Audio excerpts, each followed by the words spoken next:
Salut à toutes et tous, bienvenue sur The Max Rebo Collection.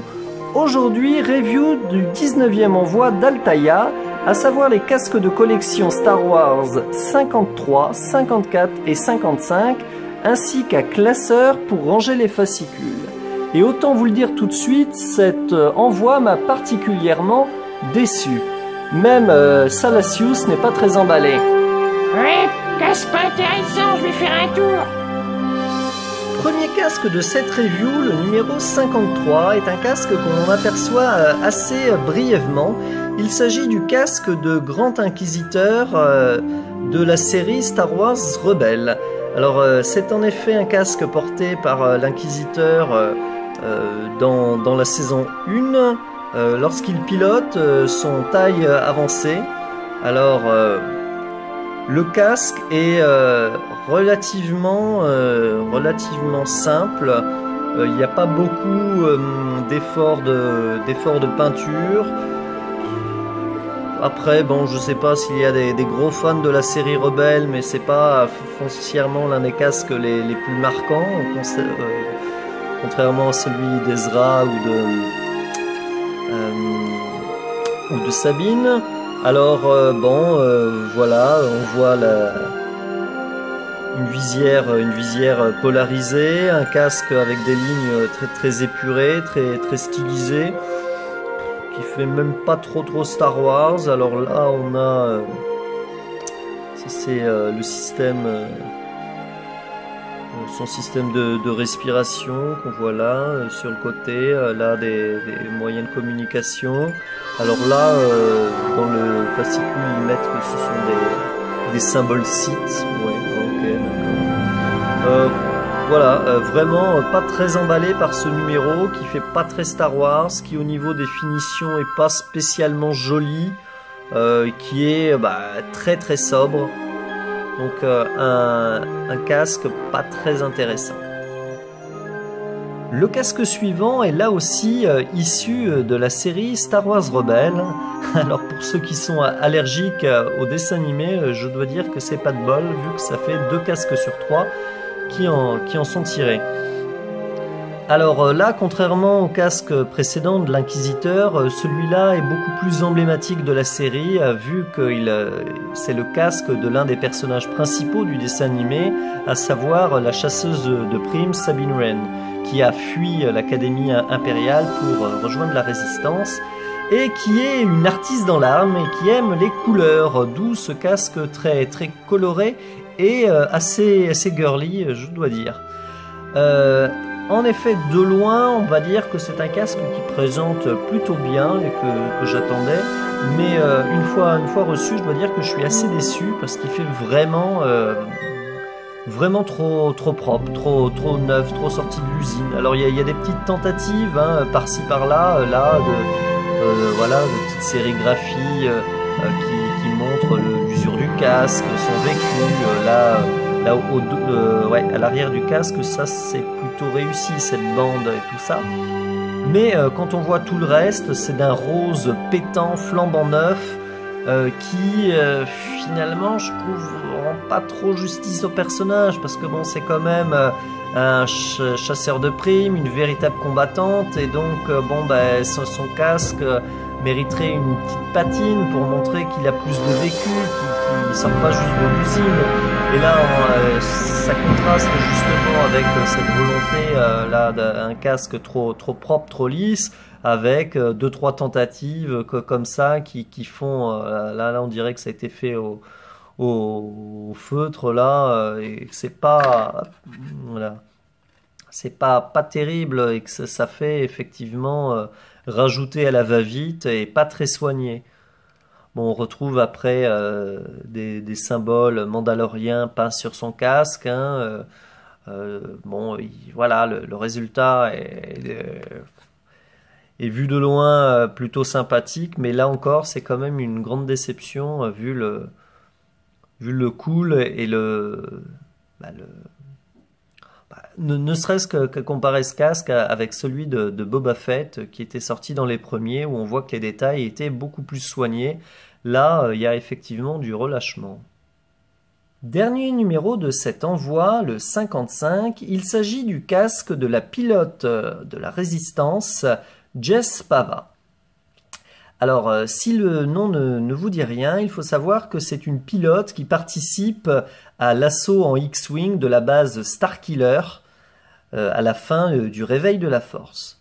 En effet, J.J. Abrams avait voulu plus de diversité dans les pilotes de la rébellion, de la résistance, en incluant notamment des femmes et également des extraterrestres, d'où Nienum et d'autres extraterrestres qui participent à l'assaut et qui pilotent eux aussi des vaisseaux. Alors, ce casque est plutôt joli et rehausse un peu le niveau de cet envoi, bien qu'il ne soit pas parfait. Alors, il est assez coloré, ça c'est assez joli. Là, vous avez tout un tas de symboles et de couleurs un peu flashy peints sur le renfort frontal. Donc, vous avez toujours la petite visière, le petit microphone. Vous avez le symbole de la résistance, hein, identique à celui de la rébellion, sauf que là il est en jaune. D'autres petits symboles peints sur le casque. Alors bon, c'est vrai que le côté flashy est un peu joli, même si là encore on peut reprocher au casque justement son côté un peu trop propre. Hein. Là effectivement on voit pas de traces je sais pas, de saleté, de poussière, de peinture qui s'écaille, ou plutôt de casque qui a un peu jauni au fil des années. Alors bon, vous avez toujours un petit travail qui est réalisé assez sympa, là, par exemple sur la bande, qui est un peu écaillée. Vous avez des éclats de peinture, là, donc... et des petits défauts qui sont peints sur ce casque pour essayer de lui donner du vécu. Alors bon, je trouve ce casque plutôt joli, mais je tenais aussi quand même à pousser une petite gueulante, parce que bon, on est quasiment à la fin de la collection, il y a plein de casques qui sont pas sortis, et là effectivement, si on compare au casque de Poe Dameron qui était il y a quelques numéros de ça, qui est effectivement, c'est exactement le même casque, hein, casque à l'identique, avec bon un travail important de peinture. Bon, et après c'est la même chose sur les Storm ou les Clone Troopers, me direz-vous. Mais bon, c'est quand même dommage que quasiment à la fin de la collection, ils sortent pas, je sais pas, tiens, le casque du Battle Droid, d'IG-88, des casques qui sont plus... Voilà, plus originaux. Là, c'est un peu une solution de facilité. On réutilise le même moule et on le peint différemment. Voilà, on obtient un nouveau casque. Et maintenant, comme d'habitude, passons au fascicule. Tiens, voilà Jess. Le premier de ces fascicules fait la part belle au grand inquisiteur impérial. Le premier article revient sur le premier duel qui l'oppose à Kanan. Vous avez donc tout un tas de photos, d'informations sur le personnage. Cette photo est magnifique. Sur les caractéristiques techniques de son casque. Et un autre article qui revient plus particulièrement sur les autres inquisiteurs et plus généralement sur les autres adeptes du côté obscur. Asajj Ventress, Vador, Sidious. Ainsi que le petit dernier, Kylo Ren. Le second numéro est là encore massivement consacré à Rebels, vu que le casque est celui de Sabine. Il revient sur le siège de Lothal, Lothal étant la planète au cœur de tous les événements du dessin animé. Vous avez pareil, donc la fameuse double page sur les caractéristiques techniques du casque de la Mandalorienne, et un article, article que j'ai trouvé cool, qui revient sur les Mandaloriens, et notamment ceux qu'on voyait dans la série Clone Wars, et qui devraient faire leur retour d'une certaine manière dans Star Wars Rebels, la saison 3. Le dernier casque est lui consacré à Jess Pava et revient sur un événement très triste. Attention spoiler, la mort de Han Solo, pour ceux qui n'auraient pas vu l'épisode 7, des mains de son fils Kylo Ren. Voilà. Après, on a d'autres infos sur la pilote et sur l'attaque de Starkiller.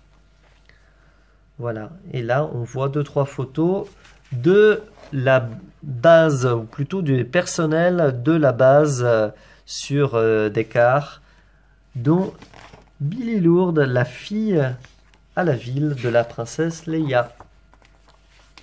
Voilà, tiens. Cet alien, il n'est pas encore sorti en figurine, mais je l'adorerais. Voilà.